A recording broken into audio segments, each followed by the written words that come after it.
Recomiendo y hoy aquí nuevamente desde el Hotel Hernandarias compartiendo en este caso un desayuno que nos han servido la gerencia del hotel y en este caso compartiéndola con el diputado provincial, con Héctor Acuña. ¿Cómo andás, Héctor? Bien, un gusto de compartir con ustedes este momento. Vos y yo nos agarró este cambio de temperatura. Yo te dije un desayuno por lo menos para levantar un poco y empezar la mañana un poco más arriba. Con más energía, así es.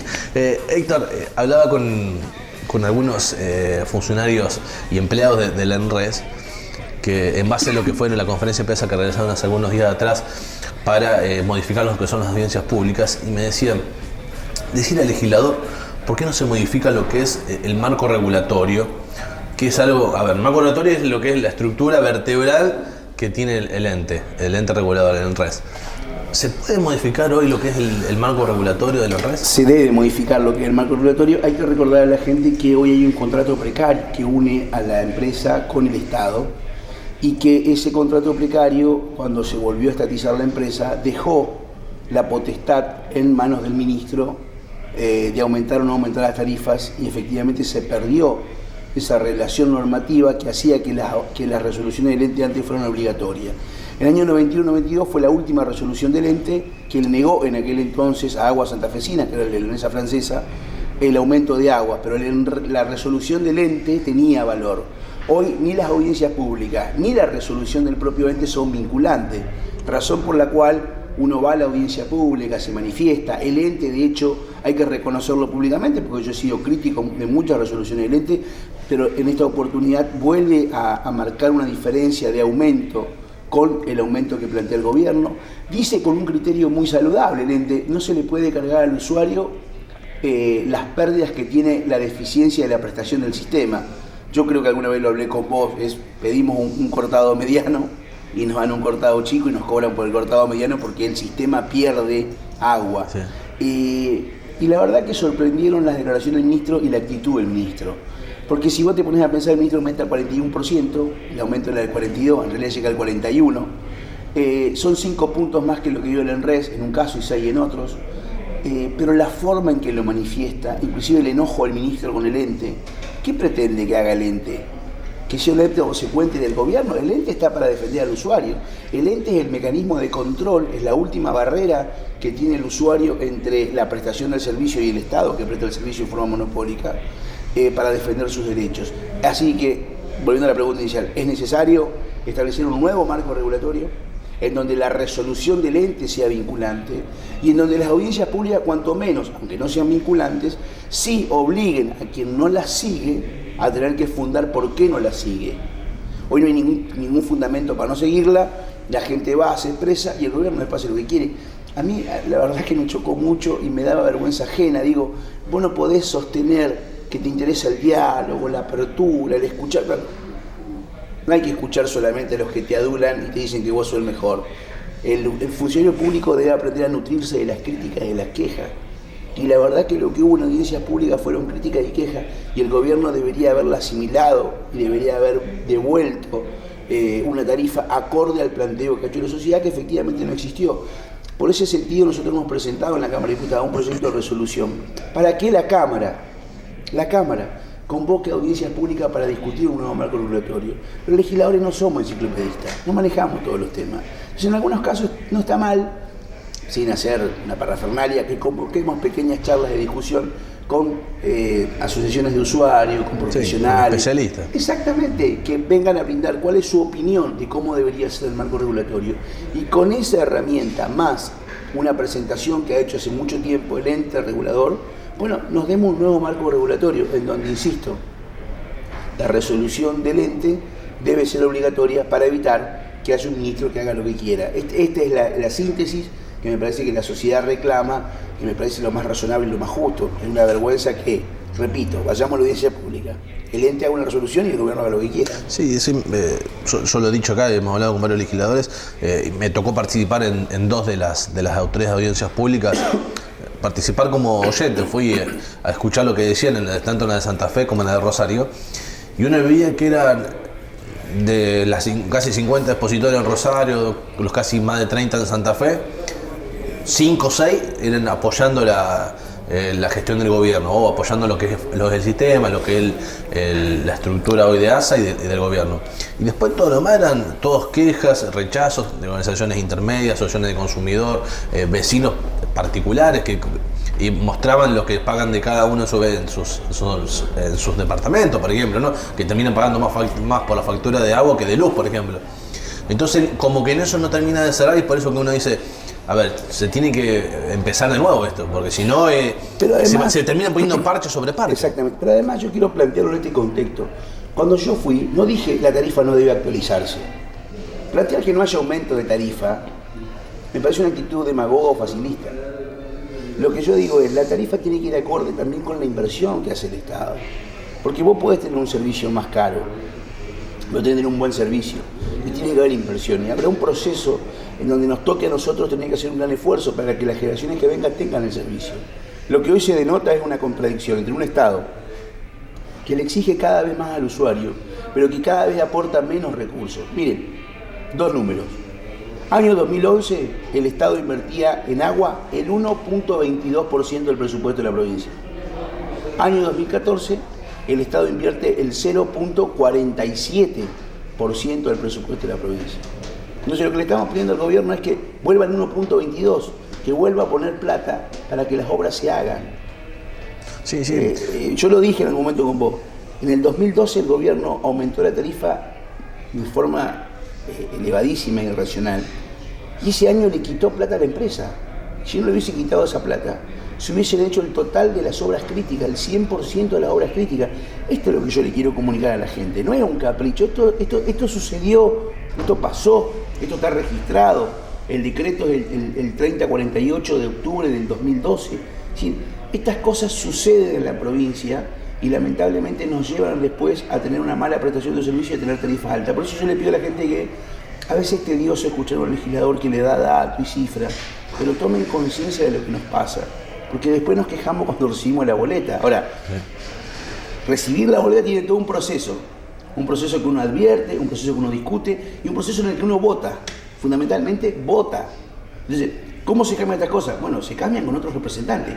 Tal vez me tengan que cambiar a mí, pero efectivamente si no cambian a este gobierno, difícilmente estas cosas se arreglen, porque no es un problema legislativo. Repito, es un problema de toma de conciencia de quien gobierna y tiene el poder, de cómo escucha y cómo respeta a los legisladores y a los entes reguladores, que me parece que se diferencian notablemente de nosotros. Algunos legisladores, algunos senadores provinciales me decían, para sacar lo que sale la tarifa del agua tendría que haber un sistema o una ecuación polinómica. ¿Vos coincidís con eso o no? Para saber, que sea real el cálculo para sacarlo, porque si no termina en base a lo que yo creo que hay que entender básicamente es esto. La diferencia entre agua y la EPE es que agua es deficitaria. Agua es una empresa deficitaria. Y cuando se creó ASA, quedó claro que las inversiones en materia de obra pública dentro de ASA, es decir, las obras de infraestructura tenían que ser soportadas por el Estado, porque con lo que vos pagás de tarifa no podés hacer obra, podés hacer el mantenimiento de la empresa. ¿Se entiende lo que digo? Sí, es para solamente hacer el servicio. Mantener. Hoy el Estado ni siquiera garantiza el mantenimiento. Los corralitos que vos ves en la calle tienen que ver con el mantenimiento. No estamos hablando de nuevas obras, de nueva infraestructura. Estamos hablando de la red que existe. Entonces ni siquiera se cuida la red existente en la actualidad. Por eso hay tanta rotura de caño, por eso hay tanto desperfecto, por eso hay calles que se rompen, casas que se agrietan, casas que se caen. En Santa Fe hubo un vecino que se le empezó a rajar la propiedad y se le empezó a caer un pedazo de propiedad producto del socavón que había y que el Estado no ha arreglado, ¿no? Esto ocurrió, no es que yo lo estoy inventando, ocurrió. Entonces me parece que ha llegado la hora de que tomemos conciencia. Yo creo que vos podés hacer una polinómica, pero creo que hay una política de Estado, porque no estamos vendiendo chupetines, estamos vendiendo agua, estamos vendiendo salud. Entonces hay que tener claro que son que son servicios sanitarios. El agua es un elemento vital de la salud. Sí, además un derecho, como es. Exactamente, es un derecho indelegable que tiene, inalienable. No puede dejar de dar agua. Entonces, fíjate hasta dónde nos llevó la discusión el gobierno, que hablamos del agua y hablamos de la tarifa como si fuera algo matemático. Y yo recién ahora, después de 10 minutos, hablo de salud. Por cada peso que vos invertís en obra sanitaria, son 5 pesos que te ahorrás en la salud pública, en una atención a hospital, por ejemplo. Entonces tiene que ver con eso, tiene que ver con el agua, con la cloaca, tiene que ver con el desarrollo de políticas sanitarias. Entonces, insisto, yo no mezclaría una cuestión de salud con una fórmula polinómica. No me imagino en un Estado administrando por fórmula polinómica cuántas aspirinas entrego por mes en un hospital, porque la verdad que no tiene sentido. Y me parece que hemos perdido ese concepto del agua como principio de salud pública. Otro tema, Pelucho, en el cual te he escuchado y visto en distintos medios de comunicación, tienen que ver con estas escuchas que comprometen al gobernador. ¿Cuál es la idea tuya? ¿Cómo se sigue de ahora en más eso? Mira, yo quiero en esto aprovechar 30 segundos para clarificar. Las escuchas son ciertas. El gobierno las tiene en su totalidad. Pero ¿qué quiero decir a la gente y al gobierno? Yo no digo que el gobernador recibió plata del narcotráfico. Eso sí es grave. Yo lo que digo es que hay escuchas que dicen que aparentemente el gobernador podría haber recibido, o el gobierno podría haber recibido plata del narcotráfico. Estas escuchas están dentro de una causa federal que investiga un juez, que es el juez federal Vera Barros. Son las mismas escuchas que el gobierno utilizó para victimizarse, defender a un fiscal y a un juez, abrazar tribunales y decir que lo atacaban por su pelea con el narcotráfico. Los que hablan en la escucha son los mismos, son Treves y Almirón, efectivamente 2 personas que están detenidas. Uno es un delincuente ligado al narcotráfico y el otro es un policía de la ex división judiciales que está preso por haber facilitado la fuga de un preso. Tercero, fue el gobierno el que le creyó a Treves y Almirón. Fue el gobierno el que dijo, sí, es cierto, nos quieren atacar, acá lo están diciendo 2 presos. No fui yo. Fue el gobierno el que creyó. Y cuarto lugar, a quienes entienden un poco de derecho, ustedes saben que la prueba es indivisible. Yo no puedo citar un escrito y parcializar el escrito. Y acá lo aberrante fue que el gobierno solo dio difusión a una parte de la escucha y negó la otra. Y ahora te hago este relato. La escucha dicen 3 cosas. Dice, una, que había que atentar contra un juez y un fiscal. 2, que Luis Medina aparentemente, este narcotraficante que murió en Rosario, asesinado brutalmente, y del cual el gobierno fue a buscar la computadora de Medina sin orden judicial, que fue un escándalo y hay una comisión investigadora al respecto, aparentemente había puesto plata para la balacera a la casa del gobernador. Y 3, escuchen esto, que Medina, el francés, que es un narcotraficante que está preso en Resistencia, que es paraguayo, Alvarado, que es otra persona vinculada al narcotráfico, y los monos habían puesto plata para la campaña. Esto es lo que dicen las escuchas, no lo digo yo. Yo en todo caso hago el relato de lo que existe. Las escuchas yo las recibí en el seno de la comisión investigadora de Medina que se reunía en Rosario. Llegaron en un sobre, abrimos el sobre en presencia de los legisladores y está sentado en la versión taquigráfica. Todos los diputados tienen copia de las escuchas.